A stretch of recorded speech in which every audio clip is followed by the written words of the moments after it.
প্রত্যেক দিনের মতো সকাল সকালে ঘুম থেকে উঠে গেছি। তারপরে একটু এদিক ওদিকে ঘোরাফেরা করার পরে বাসি ঘরটা ভালো করে ঝাড় দিয়ে নিয়েছি। আর ঘরটা ঝাড় দেওয়ার পরে উঠোনটা তো ঝাড় দিয়েছি। আর উঠোনটা ঝাড় দিতে দিতে দেখো আমার কিন্তু অনেকটাই বেলা হয়ে গেছে। কারণ ওই যে উঠোনের চারপাশে ঝাড় দিতে না অনেকটা সময় লাগে। মানে উঠোনটা শুধু ঝাড় দিলে হয় না, আশেপাশে না ঝাড় না দিলে একটুও ভালো লাগে না। তো ঝাড় দিতে দিতে অনেকটা দেরি হয়ে গেছে। তারপরে দেখো আমি চলে এসেছি থালা বাসনগুলো নিয়ে কলপারে মানে ধুয়ে মেজে নেওয়ার জন্য। তো চলো বন্ধুরা, শুভ সকাল আমার প্রিয় বন্ধুরা। আশা করছি তোমরা যে যেখানে আছো সকলে ভালো আছো এবং সুস্থ আছো। নদিয়া জেলার ছোট্ট একটি গ্রাম থেকে আমি অনিতা তোমাদের সকলকে জানাই আমার ব্লগ চ্যানেলে অনেক অনেক স্বাগত আর অনেক অনেক ভালোবাসা। তো বন্ধুরা, আজকের ব্লগটা এখান থেকে শুরু করছি। তো টুকিটাকি কাজ তো সকালবেলা করে নিয়েছিলাম। তারপরে থালা বাসনগুলো নিয়ে কলপারে চলে এসে দেখো আমি থালা বাসনগুলো কিন্তু মাজা ধোয়া একদম কমপ্লিট করে নিয়েছি। আর থালা বাসনগুলো যেখানে আমি উপর করে রাখি সেখানে রেখেও দিয়েছি। তো ওগুলো রাখার পরে আমি দেখো ওই ভাতটার মধ্যে করে জল নিয়ে আর ওর মধ্যে মাটি আর গোবর বেশ সুন্দর করে গুলে নিয়েছি। আর গুলে নিয়েই দেখো উনুনের পাটটা চলে এসেছি। আর উনুনে যা ছাই ছিল সেগুলো তুলে নিয়েছি। আর যেটুকু জায়গা ছিল ওটুকু সুন্দর করে ঝাড় দিয়ে দেখো আমি এখন লেপতে শুরু করে দিয়েছি। তো যেটুকু ফাঁকা ছিল সেটুকু কিন্তু আমার একদম লেপা কমপ্লিট হয়ে গেছে। তারপরে দেখো এই ডোয়াগুলো লেপে নিচ্ছি। তো প্রত্যেক দিন তো আর ডোয়াগুলো পুরোটা লেপা হয় না, তাই আজকে ভাবছি একটু পুরোটা লেপে নিই। তো সামনেটা তো লেপা হয়ে গেছে আর দেখো এদিকে একটু ফাঁকা ছিল সেদিকটা কিন্তু লেপে নিচ্ছি। আর এখন বাকি রয়েছে শুধুমাত্র ওইদিকে, এখন ওই দিকটা আমি সুন্দর করে লেপে নেব। তাই চলো বন্ধুরা আমি লেপাটা কমপ্লিট করে নিই।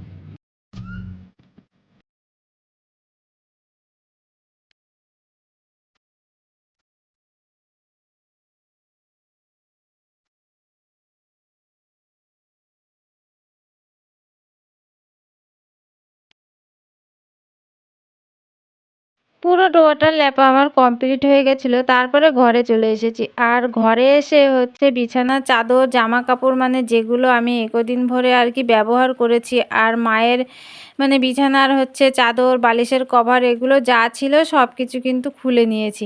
আর অন্য একটা বিছানার চাদর পেতে দিয়ে দেখো আমি ঘরটা কিন্তু মুছতে শুরু করে দিয়েছি। আর আমার দুটো ঘর কিন্তু মোছা হয়ে গেছে, বারান্দাটাও বেশ ভালো করে মোছা হয়ে গেছে। আর এখন কিন্তু আমি সিঁড়িগুলোকে সুন্দর করে মুছে নিচ্ছি।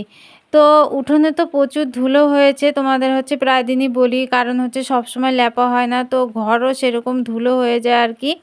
তো ওদিকে দেখো আমি হচ্ছে ঘরটা একদম মুছে কমপ্লিট করে মানে গেছিলাম একটু তাড়াহুড়ো করে বাজারে, মাকে বলেছিলাম গুড্ডুর খাবারটা করার জন্য। মা ওদিকে গুড্ডুর খাবারটা করছিল আর আমি হচ্ছে বাজার থেকে মানে সাইকেল নিয়ে চট করে গিয়ে গুড্ডুর জন্য একটু চিকেন নিয়ে এসেছি। তো গুড্ডু কালকে খুব করে বায়না করছিল, তো আমাদের তো গতকাল নিরামিষ ছিল, তো হচ্ছে হয়নি খাওয়া, মানে কোনো আঁশই খাওয়া হয়নি। তো ভাবলাম ছেলেটা যখন মুখ ফুটে বললো তো নিয়ে আসি। তো গুড্ডুর জন্য অল্প একটু চিকেন এনেছি আর মায়ের জন্য মানে অল্পই মাছ এনেছে আর কি, মা একা খাবে। আর এখন দেখো আমি রান্নার দিকেও চলে এসেছি। মা মাছগুলো কেটে দিয়েছে, চিকেনটা আমি ধুয়ে নিয়ে এসেছি, কারণ মা ওটা খায় না বলে মা চিকেনে হাতও দেয় না, ওগুলোর মানে ধারের কাছে যায় না আর কি। তো টুকিটাকি সবজি আমাকে কেটে দিয়েছিল আর আমি এখন মাছগুলো ভাজা করে নিচ্ছি। আর দেখো পেঁয়াজ আর টমেটোটা বেশ সুন্দর করে একটু কুচিয়ে নিচ্ছি, মানে এইভাবে কুচিয়ে নিলে আমার কাছে বেশ ভালো হয় রান্নাটা করতে আর কি, আমার সুবিধা হয় কি। তো বন্ধুরা দেখো গেছিলাম বাজারে বাজার করতে, কিন্তু চিকেন নিয়ে এসেছি, আদা নিতে না ভুলেই গেছি। তো কি করব, আদা ছাড়াই আজকে চিকেনটা রান্না করব, কিছু করার নেই। এমনিতে তো গুড্ডু ঝোলে হচ্ছে মশলাপাতি কম দিই, তো আদা না দিলে খেতে হয়তো অতটা ভালো হবে না, কিন্তু যাই হোক চলে যাবে। এখন আর বাজারে যাওয়ার মতো মুড নেই। আর বাজারে যেতে আমার খুব একটা ভালো লাগে না, মানে খুবই দায়ে পড়ে আর কি হচ্ছে বাজারে যেতে হয়। বাজার করার মতো তেমন কেউ নেই, সেই জন্য হচ্ছে আমাকেই যেতে হয় বাজারে। তো কি করব বলো, যত অসুবিধাই হোক না কেন মানে এই কাজগুলো তো করতেই হয় আর কি। আর কি বলো তো বন্ধুরা, এই যে যে আমরা মেয়েরা হচ্ছে সংসার করি, আর এই সংসারে যদি দুজনের ভালোবাসা থাকে তাহলে সংসার কিন্তু খুবই সুখের হয়। আর দুজনের মধ্যে ভালোবাসা যদি না থাকে না, তুমি হাজার চেষ্টা করেও কখনো শান্তি সুখ কিছুই খুঁজে পাবে না। আর দুজনের মধ্যে মিল আর ভালোবাসা যদি থাকে না, তাহলে তুমি হাজার কষ্টের মধ্যেও কিন্তু অনেকটাই সুখ খুঁজে পাবে। গাছতলায় বসবাস করলেও মনে হবে আমি শান্তিতে বসবাস করছি, কিন্তু দুজনের মধ্যে যদি মিল না থাকে না, তুমি যদি অট্টালিকায় বাস করো না, তবুও না মনে কখনো শান্তি পাবে না। তো তো যাই হোক বন্ধুরা, আমাদের মধ্যে এখনও এই মিল ভালোবাসা আছে বলে কিন্তু আমি হাজার কষ্টের মধ্যে হচ্ছে সুখ খুঁজে পেয়েছি। আমার এখানে যতই কষ্ট হোক না, কিন্তু আমি কিন্তু ভীষণ সুখে আছি। তো যাই হোক বন্ধুরা, তোমাদের সাথে অনেক গল্প করলাম আর অনেক কথা বললাম। তোমাদের সাথে গল্প করতে করতে দেখো আমার চিকেন রান্নাটা কিন্তু কমপ্লিট হয়ে গেছে। তো একদমই অল্প এনেছিলাম আর অল্পই হয়েছে। যাই হোক, আমার গুড্ডু সোনার হয়ে যাবে। আর মার জন্য হচ্ছে তরকারি করেছিলাম। মার তরকারিটা তো আগেই করে নিয়েছিলাম, মানে বাটা মাছ এনেছিলাম, সেই দিয়ে হচ্ছে মাকে, মানে গাছে একটা ধুতুল হয়েছিল, সেই ধুতুল আর আলু দিয়ে হচ্ছে ঝোল করে দিয়েছিলাম। আর এদিকে আমার তো সব রান্নাবান্না দেখো কমপ্লিট হয়ে গেছে। আর আমি উনুনের পাটটা এখন বেশ সুন্দর করে ঝাড় দিয়ে নিচ্ছি। আর এত ধুলো আর বালি, সেই বালিগুলোকে আমি ঝাড় দিয়ে কিন্তু একদম উনুনের মধ্যে দিয়ে দিচ্ছি আর কি, মানে বাইরে আর কি ফেলিনি।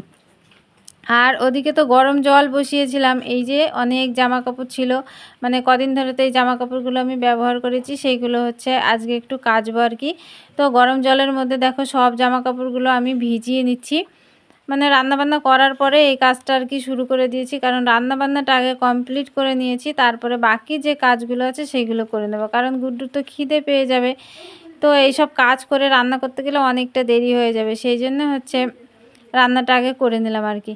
তো দেখো কিছুটা জামা কাপড় হচ্ছে ভিজিয়ে বালতির মধ্যে রেখে দিয়েছি, আর কিছুটা জামা কাপড় এখনও আছে, সেগুলো হচ্ছে ভিজিয়ে নেব আর কি ভালো করে। আর ওই যে গুড্ডুর কাণ্ড দেখো, পেছনে যত খেলনা ছিল বস্তার মধ্যে সবগুলো মানে বের করে নিয়ে তারপরে ও ওখানে বসে বসে খেলছে। আর তোমরা একটা জিনিস খেয়াল করেছো, গুড্ডুর কিন্তু হচ্ছে মানে মাথাটা ন্যাড়া করে দিয়েছি, মানে টাক করে দিয়েছে আর কি। মানে এত গরম পড়ছিল, মানে ঘেমে না, মানে ঠান্ডা লেগে যাবে বলে, সেই জন্য হচ্ছে আমি ওর চুলটা হচ্ছে কেটে একদম মানে ন্যাড়া করে দিয়েছি আর কি। তো ওদিকে দেখো আমার জামা কাপড়গুলো কিন্তু সব কাচা হয়ে গেছে। আর অনেক জামা কাপড় ওখানে কেচে হচ্ছে মেলে দিয়েছি, মানে 3টে বাসে দিয়েছি, তাও যেন ধরছিল না। আর এদিকে একটা ছোট বাস ছিল, তাতেও দিয়ে দিয়েছি। তারপরে আমি চান করে নিয়েছিলাম। আর চান করে পুজো তো আমি করিনি, মা করেছিল। আর দেখো হচ্ছে গুড্ডু খেলো, আমি খেয়েছি, আর মা খেয়েছে। এই 3টে থালা বাসন আর কি, এগুলো ধুয়ে নিচ্ছি। আর রান্নাবান্না করার পরে যে বাকি থালা বাসনগুলো ছিল সেগুলো কিন্তু তখনই ধুয়ে নিয়েছিলাম। থালা বাসনগুলো ধোয়ার পরে গুড্ডুকে ঘুম পাড়িয়ে আমিও একটু গুড্ডুর পাশে শুয়েছিলাম। তারপরে দেখো চলে এসেছি জামা কাপড়গুলো তোলার জন্য। আর অনেকটা জামা কাপড় ছিল, মা কিছুটা তুলে নিয়েছে, আর কিছুটা ছিল সেগুলো এখন আমি তুলে নিচ্ছি। দেখো এখন হচ্ছে বিকেল হয়ে গেছে, সেই জন্য ভাবলাম জামা কাপড় তুলে নিই। আর কি বলো তো, ওদিকে না মেঘও করেছে, মানে হচ্ছে প্রত্যেক দিনই তো মেঘ করে, কিন্তু বৃষ্টি তো কখনোই আসে না। তো দেখা যাক আজকে বৃষ্টি হয় কিনা, মানে একটু বৃষ্টি হওয়ার খুবই দরকার, প্রচুর গরম পড়ছে, মানে গরম তো একটু সহ্য হচ্ছে না। তো এটা তো ভগবানের ওপরে, এটা তো আর আমাদের হাত না। তো যাই হোক, দেখা যাক আজকে কি হয়। তো দেখো জামা কাপড়গুলো আমি এমনভাবে নিয়েছি, হাতে সব ধরতে পারছিলাম না। তো সমস্ত জামা কাপড় কিন্তু আমার তোলা হয়ে গেছে। এখন হচ্ছে বাড়ি গিয়ে জামা কাপড়গুলো তুলে রেখে দেবো আর কি, মানে ঘরে রেখে দেবো। এখন আর ভাঁজ করব না, এগুলো পরে করব।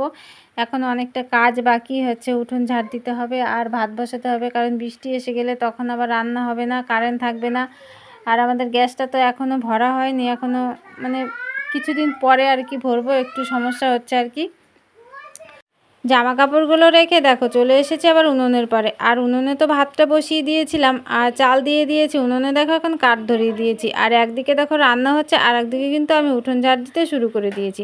ওই যে বললাম মেঘ করেছে, আর হচ্ছে যদি রান্নাটা এখন তাড়াতাড়ি না করি তাহলে আজকে আর খাওয়াই জুটবে না কপালে। তো যাই হোক, ওদিকে উঠোনটা খানিকটা ঝাড় দিয়ে হয়ে গেছে, আর এখন এদিকে খানিকটা ঝাড় দিয়ে নিচ্ছি।